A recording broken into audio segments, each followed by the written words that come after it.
Welcome to Wander Mode, a podcast that wanders through topics such as entrepreneurship, traveling, and mamahood.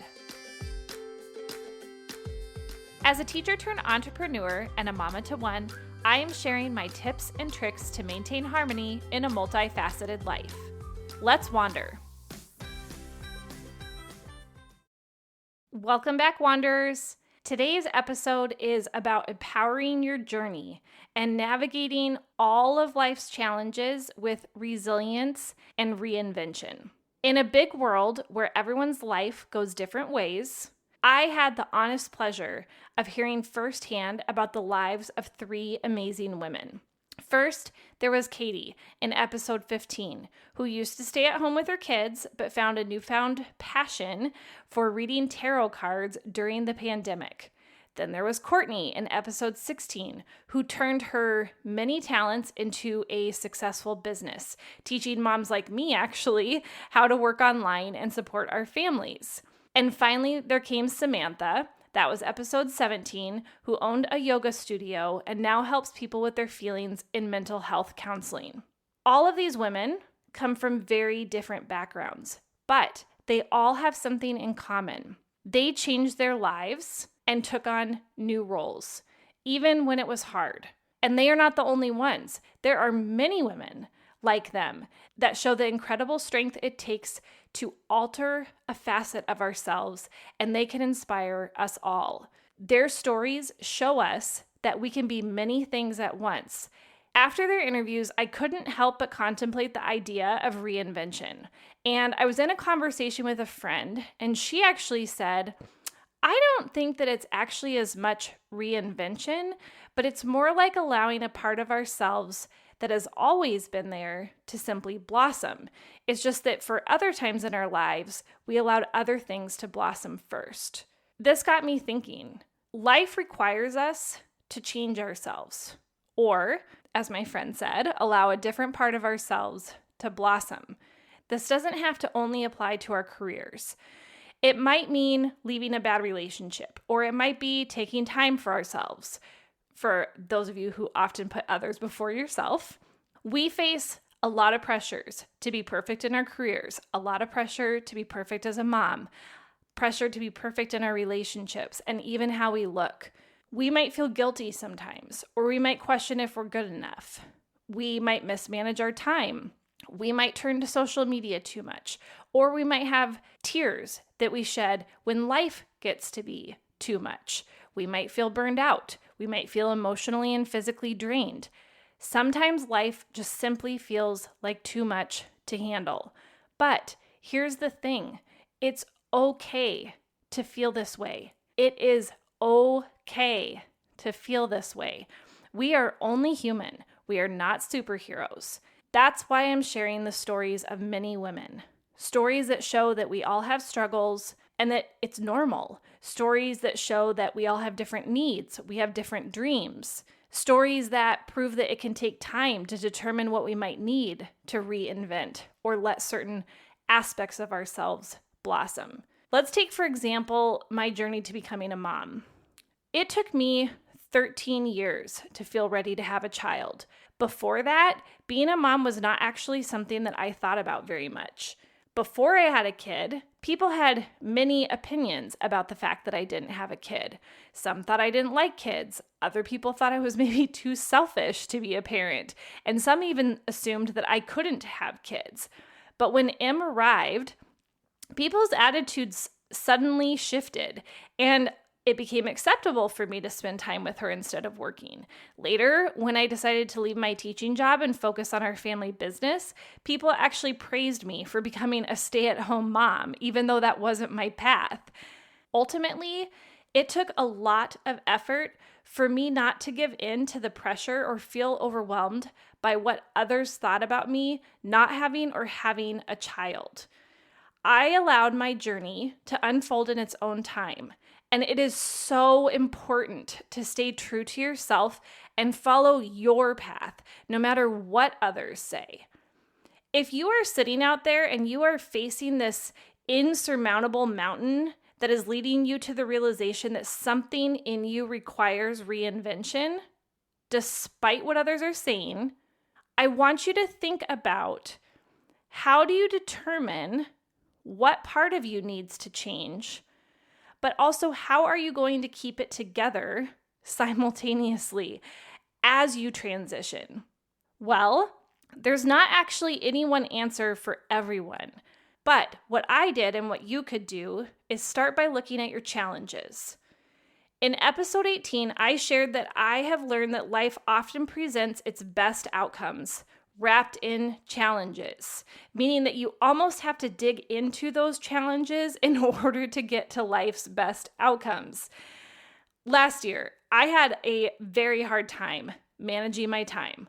I often felt better when I was able to zone out and spend time on social media, even though sometimes I just sat there reading other people's stories and crying. On social media, I discovered people who had changed their lives as a result of feeling the same way that I was, and I was able to learn from them.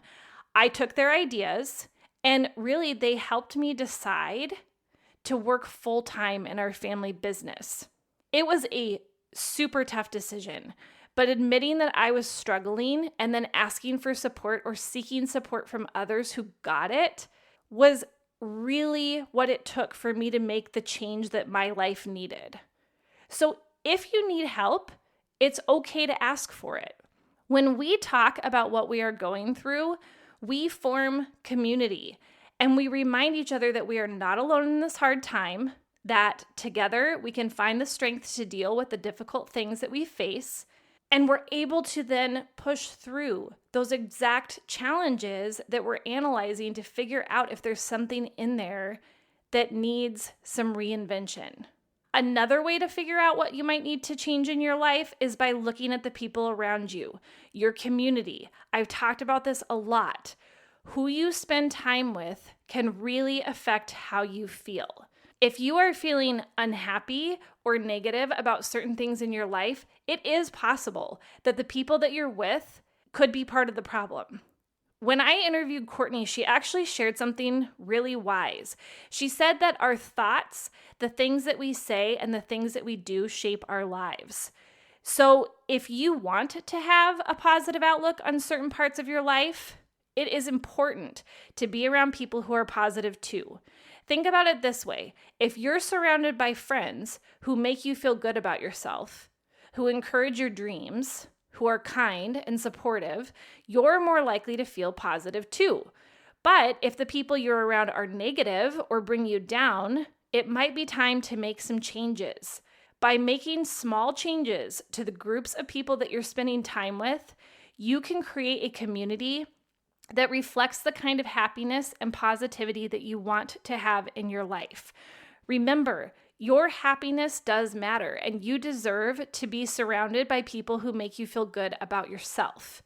In my years of teaching, I consistently made a choice not to be around people who were always negative, like some colleagues, some social media influencers who only talk about feeling tired and stressed and how hard the job is. I knew that what I think affects how I act. So I chose to be with people who are positive and find solutions to the problems we were facing as teachers. This decision helped me break away from that feeling of being discouraged within my profession. I created a space where my teaching job became more enjoyable and satisfying as a result. Likewise, in my journey as a mom, I decided to be part of a group that focuses on finding parenting solutions and sees the good in the challenges kids can bring.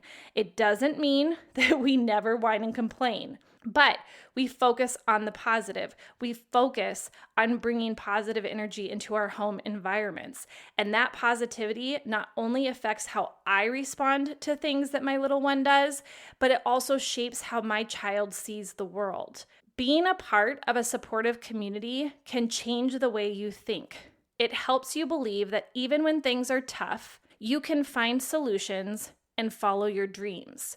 Remember, your community isn't just a background. It is this strong wind that pushes you toward the life that you want to have. If you're not ready to sit there and process the people in your community, that's okay. Totally fine.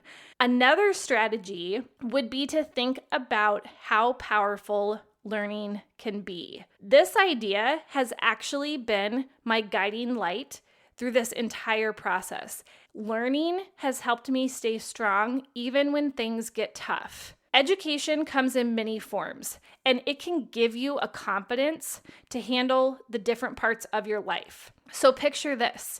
If you understand things better, it could lead you to trusting more choices that you're making in your job, in your relationships. It might mean feeling less pressure about work or your performance with a task or your ability as a mom. Knowledge and learning can give you strategies to handle everyday challenges with your kids if you have them.